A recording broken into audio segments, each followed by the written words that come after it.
कि लड़की हूँ, लड़ सकती हूँ, प्रधानमंत्री आवास योजना की बात हो या किसान सम्मान निधि की बात हो, वो पात्र जो हैं, उनको नहीं मिला है।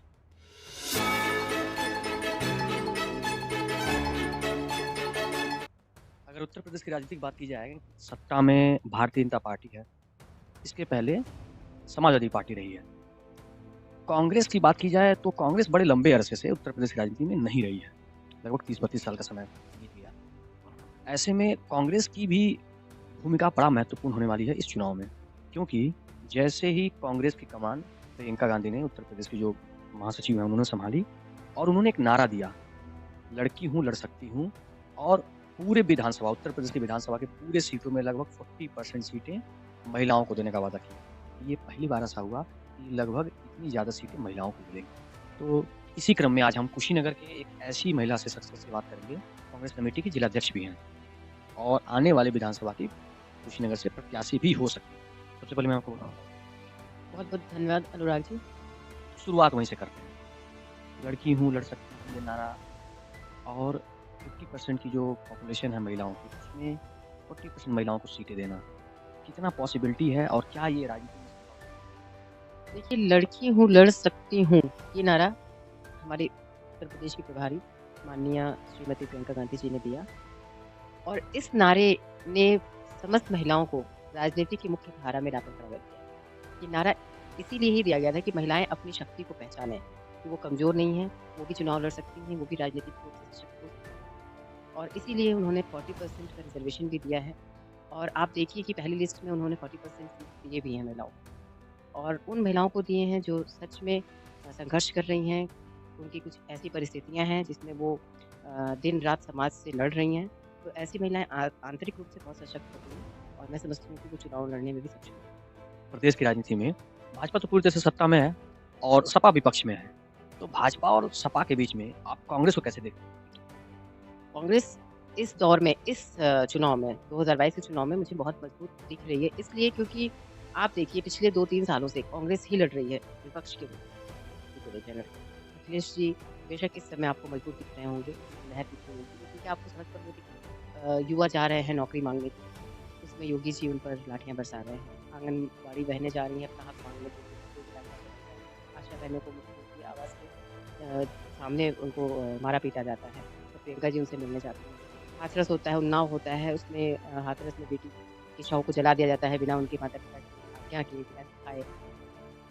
उन्नाव में बार-बार प्रियंका जी जाती हैं लड़ने के लिए, क्योंकि वो एक बहुत ही बड़े व्यक्ति द्वारा उसका अभी बीच में रोकना चाहूँगा। सवाल ये है कि जनता सवाल करती है इस बात पे कि जब उत्तर प्रदेश के किसी शहर में कोई घटना घटती है, ऐसी कोई दुखद घटना घटती है, घटना को मैं दुखद ही कहूँगा, बेहद शर्मनाक घटना कहूँगा। ऐसी कोई शर्मनाक या दुखद घटना घटती है उत्तर प्रदेश में तो महासचिव कांग्रेस की महासचिव प्रियंका गांधी तुरंत आ जाती हैं। ऐसी कोई घटना छत्तीसगढ़ या राजस्थान में होती है तो वहाँ नहीं जाती। ये बड़ा आरोप है। देखिए, ये आरोप मुझे पूर्णतः बेबुनियाद लगता है। छत्तीसगढ़ और राजस्थान में तो कांग्रेस की ही सरकार है। वहाँ जब सरकार अपना काम कर रही है, तो फिर प्रियंका जी विरोध करने तो नहीं जाएँगी ना, विरोध आप सरकार से करते हैं अगर जहाँ पर हमारी सरकार नहीं है, वहाँ पर अगर सरकार उचित निर्णय नहीं ले रही है, वो लखीमपुर खीरी क्यों जाती? किसानों का जो मामला था, अगर उसमें सरकार आप अपराधी को बचाने का प्रयास ना करे, तो प्रियंका जी को जाने की ज़रूरत क्या पड़ेगी? फिर अपराधी को तुरंत पकड़ लिया जाए। हाथरस में अगर बेटी जो थी, उसके माँ-बाप से बिना पूछे शव को ना जलाया जाता, तुरंत एफआईआर दर्ज कर दी जाती, तो क्यों जाती प्रियंका जी? तो जहाँ अब मैं ये नहीं कहती कि कहीं अपराध नहीं होते, छत्तीसगढ़ में जहाँ कांग्रेस की सरकार है, वहाँ अपराध नहीं होते, वहाँ भी होते हैं अपराध। लेकिन वहाँ की सरकार समय रहते एक्शन ले लेती है, तो वहाँ पर क्यों जाएँगी प्रियंका जी? और अगर विरोध आपको करना ही है, तो विपक्ष विरोध करेगा, तो भाजपा वाले जाएँ विरोध करने के लिए वहाँ पे। प्रियंका जी क्यों जाएँगी? आप मुझे ये बताइए। पब्लिक आरोप है, पब्लिक ऐसा पब्लिक नहीं कहती है, ये भाजपा कहती है।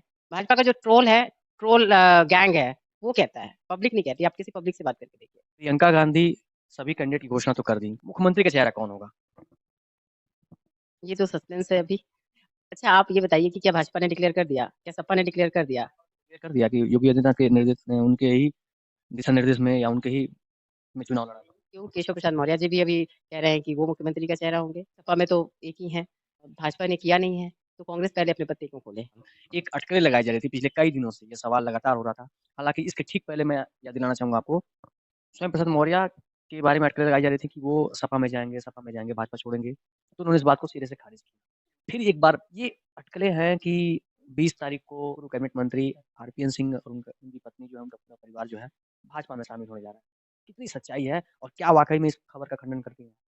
मैं इस खबर का पूर्णतः खंडन करती हूँ। ऐसा बिल्कुल भी नहीं है, ये सरासर अफ़वाह है। बार-बार द्वारा फैलाया जा रहा अफ़वाह है। कांग्रेस में ऐसी कोई सूचना नहीं है और कुँवर आरतीन सिंह जी कांग्रेस में ही रहेंगे। कुशीनगर विधानसभा सीट 8 विधानसभा सीट है। एक विधानसभा से आप एक महिला हैं जो उम्मीदवार के रूप में दिखाई दे रही हैं। उम्मीद की जा रही थी कि लगभग कांग्रेस जो है 2 विधानसभा की सीटों पर महिलाओं को खड़ा करेगी, लेकिन जो 40% का जो रेशियो है उसके हिसाब से खड़ा। यही बात मैं बार-बार पूछ रहा हूँ कि कांग्रेस ज़मीन पे जो अपने कार्यकर्ताओं को उठाना चाहती है, वो नहीं उठा पाती। ये बड़ी समस्या है। 40% की जो आप बात कर रहे हैं, वो भी आप सेकंड, थर्ड लिस्ट आने दीजिए। उसके बाद ये डिक्लेयर हो जाएगा कि कितनी महिलाओं को सारे कार्यकर्ताओं से ऐसे बात की जो वास्तव में जो है ग्रास रूट लेवल पे काम कर रहे हैं तमाम सारे विधानसभाओं में। लेकिन वो इस बात से नाराज़ हैं कि जो बड़े नेता होते हैं, उन्हीं लोगों को टिकट मिल जाता है या उन्हीं लोगों को जो है मौका मिल जाता है, हमें मौका नहीं मिलता। कांग्रेस एक बहुत बड़ी पार्टी है, ग्रैंड ओल्ड पार्टी कहते हैं। इनको हमें सिखाना नहीं है कि किसको देना है, किसको नहीं देना है। जिसको ये सक्षम मानते हैं देखिए चुनाव लड़ने के लिए बहुत सारा एक मापदंड होता है। ऐसा नहीं कह सकते हैं कि अगर हम बहुत खाली काम ही कर रहे हैं, क्षेत्र में रह रहे हैं तभी हम चुनाव जीत जाएँगे या हमारे पास बहुत केवल पैसा ही है तभी हम जीत जाएँगे। ये एक कहते हैं ना कि ऑल-राउंडर होना चाहिए इसमें। आपके अंदर बहुत सारी खूबियाँ होनी चाहिए एक नेता बनने के लिए और ख़ास करके जब आप चुनाव लड़ रहे हैं। कांग्रेस को लेकर ये कहा जाता है कि राष्ट्रीय पार्टी है, कांग्रेस एक राष्ट्रीय पार्टी भी है। विपक्ष की भूमिका आपने बताई कि कांग्रेस ही विपक्ष की भूमिका निभा रही है। सवाल ये है कि महिलाओं को किस प्रकार से कांग्रेस अपनी ओर खींच पाएगी? जैसे 40% का रेशियो आपने बता दिया। प्रियंका गांधी ने कहा कि हम स्कूटी देंगे, महिलाओं को भागीदारी बनाएँगे। इतनी बड़ी बातें कहीं, इतनी बड़ी बात हम महिलाओं को आप कैसे समझा पाएँगे? महिलाओं को मैं समझा रही हूँ, महिला घोषणा पत्र बता रही हूँ, कि हमारा महिला घोषणा पत्र शक्ति विधान नाम से जो माननीय प्रियंका गांधी जी ने लॉन्च किया, उसमें महिलाओं को सशक्त करने के लिए बहुत सारे बिंदुओं पर बात की जा रही है। उसके बारे में बता रही हूँ मैं। पिछले कई सालों में जो है गरीबों को जो अनाज दिया है, जिसमें मैंने सर्वे किया है, लोगों को मुफ्त राशन दिया है, पैसे दिए, किसान सम्मान निधि और तमाम सारी योजना जो भाजपा कहती है कि आवास है या शौचालय, ये सब जो दिया, उसका इम्पैक्ट जनता के बीच में है या नहीं है? क्या लगता है आपको? ये मतलब इसका भी मुद्दा बनेगा? हाँ, इसलिए बहुत बड़ा मुद्दा बनेगा, क्योंकि जो आपने बताया या तो प्रधानमंत्री आवास योजना की बात हो या किसान सम्मान निधि की बात हो, वो पात्र जो हैं, उनको नहीं मिला है। आवास योजना की बात आप मेरे साथ गाँव में चलिए, वहाँ आप देखेंगे कि अभी भी बहुत सारी झुग्गी-झोपड़ियाँ हर गाँव में हैं।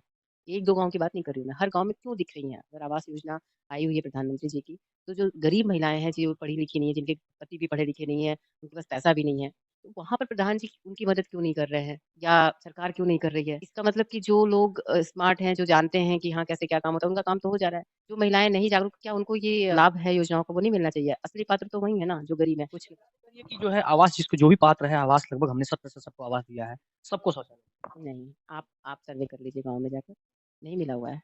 बहुत झोपड़ियाँ दिखेंगी आपको और बहुत सारे घरों को शौचालय अभी भी नहीं मिला हुआ है। अब मैं तो जाती हूँ, मुझे महिलाएँ बताती हैं, क्योंकि मैं तो बहुत ग्राउंड रूट पे काम करती हूँ, तो अंदर मैं गाँव तक जाती हूँ, गरीब से गरीब बस्तियों में जाती हूँ, तो वहाँ ये सब कुछ जैसे पहले था वैसे ही अभी भी है। कुछ बदलाव मुझे नहीं दिखता है बहुत ज़्यादा। इसकी लड़ाई किससे है? भाजपा से या सपा से? कांग्रेस की लड़ाई है बेरोज़गारी से, महँगाई से, महिला उत्पीड़न से, जो टूटी हुई सड़कें दिख रही हैं कुशीनगर में, उससे कांग्रेस की लड़ाई है। कांग्रेस की लड़ाई भुखमरी से है, कांग्रेस की लड़ाई गरीबी से है और कांग्रेस ही वो पार्टी है जो इन सारे ही समस्याओं से जनता को निजात दिलाती आई है और यही ये पार्टी है जो दिलाएगी। कांग्रेस की सरकार लगभग देश पे 55 साल का शासन उन्होंने किया है। 55 साल शासन करने के बाद अगर आप गरीबी का नाम लेती हैं, तो एक सवालिया प्रश्न चिन्ह उठ जाता है। फिर 55 साल में कांग्रेस ने किया क्या? देखिए, ये गरीबी ऐसी चीज़ नहीं है कि आप एक बार हटा देंगे तो हट गई। कॉन्टिन्यूअस प्रोसेस होता है। मतलब हो सकता है कि एक समय में बहुत अच्छी योजनाएँ आई सरकार की और उस समय गरीबी हुई भी थी कम कांग्रेस के टाइम में जो गरीबी रेखा से नीचे वाले लोगों थे उनका डेटा जब आया, तो काफ़ी लोग ऊपर आ चुके थे, गरीबी रेखा से ऊपर आए हुए थे। तो वो एक समय उन्होंने किया, फिर हमारे जो लोकतंत्र की हमारी जो व्यवस्था है 5-5 साल में सरकारें बदलती रहती हैं। तो हमने अपने शासन में किया, फिर दूसरी सरकार आई उसने फिर से ध्यान नहीं दिया, फिर गरीबी आई। अब इसी समय आप देखिए ना किस तरीके से अव्यवस्था फैली हुई है। कांग्रेस की सरकार हमेशा गरीबों के लिए योजनाएँ लाती है। आप आंगनबाड़ी देखिए, आप स्वयं सहायता समूह देखिए, आप आशा बहन देखिए, आप मनरेगा देखिए, मिड डे मील देखिए। ये सारी चीज़ें गरीबों के लिए बनाई गई थी। आज भी भाजपा सरकार में भी ये कांग्रेस की जो दी हुई चीज़ें हैं, जो योजनाएँ हैं, आज भी गरीबों को राहत दिला रही हैं। कोरोना काल में आप देखिए मनरेगा से सबसे ज़्यादा लोगों को फ़ायदा हुआ था, रोज़गार उसी से मिला था। तो कांग्रेस कुछ ऐसी ग्रास रूट की योजनाएँ लेके आती है जो लंबे समय तक काम करती है। आपने कहा रोज़गार का मुद्दा। मैंने भी अपने सर्वे किया लोगों से बात युवा जो हैं बात कर रहे हैं, खुल के बात कर रहे हैं, कह भी रहे हैं। क्या वाक़ई में रोज़गार मुद्दा बनेगा? इसी बीच सरकार ने अपने वादों में वो कहा, राम मंदिर बनाया, हमने विश्वनाथ कॉरिडोर बनाया, हमने जो कहा वो किया, हमने सरकार रहते जो काम कांग्रेस कभी नहीं कर पाई भगवान। राम की जो है जन्मभूमि स्थल जो अयोध्या है, वहाँ मंदिर नहीं बना पाई। हमने वहाँ मंदिर बना दिया। हमने विश्वनाथ कॉरिडोर को बना दिया। तो ये जो काम है, जनता के सामने पेश किया जा रहा है भाजपा को। उन्होंने जो चुनावी वादे किए थे कि हम राम मंदिर बनाएँगे, ठीक है, उन्होंने बना दिया। उन्होंने ये भी तो वादा किया था कि हर वर्ष 2 करोड़ नौकरियाँ देंगे, वो कहाँ गई? तो युवा तो रोज़गार के नाम पर पूछेगा ना कि हमने तो आपको वोट इसलिए दिया था कि आप हमें नौकरियाँ देंगे 2 करोड़। तो हर वर्ष 2 करोड़ के हिसाब से आप देख लीजिए कितना हो गया, 7 साल हो गया ना, 14 करोड़ नौकरियाँ होनी चाहिए थी। अगर 14 करोड़ नौकरियाँ डेवलप कर देते, तो आज शायद युवाओं को कोई शिकायत ही नहीं होती।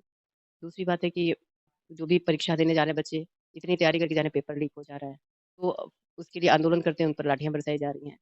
फिर उनको कहा जाता है कि आप पकौड़ा तलिए, आप अक्षय बनाइए, आप गाय पालिए, इस तरह के उनको सुझाव दिए जाते हैं। तो युवा क्यों वोट करेगा? तो क्या युवाओं के लिए रोजगार की व्यवस्था बनेगी? बिल्कुल बनेगी, हमारी प्राथमिकता होगी युवाओं को रोज़गार देने की।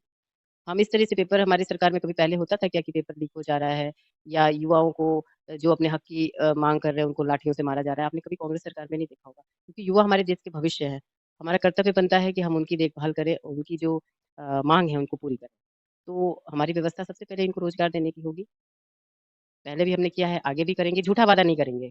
ये थी हमारे साथ कांग्रेस कमेटी कुशीनगर से जिलाध्यक्ष महिला मोर्चा की। इन्होंने अपने वादों में हमें बताया कि यदि इनकी सरकार बनी, यदि यह विधानसभा चुन के जाती हैं, तो रोजगार से लेकर, महंगाई से लेकर महिलाओं तक तमाम सारे काम इनके दिमाग में हैं।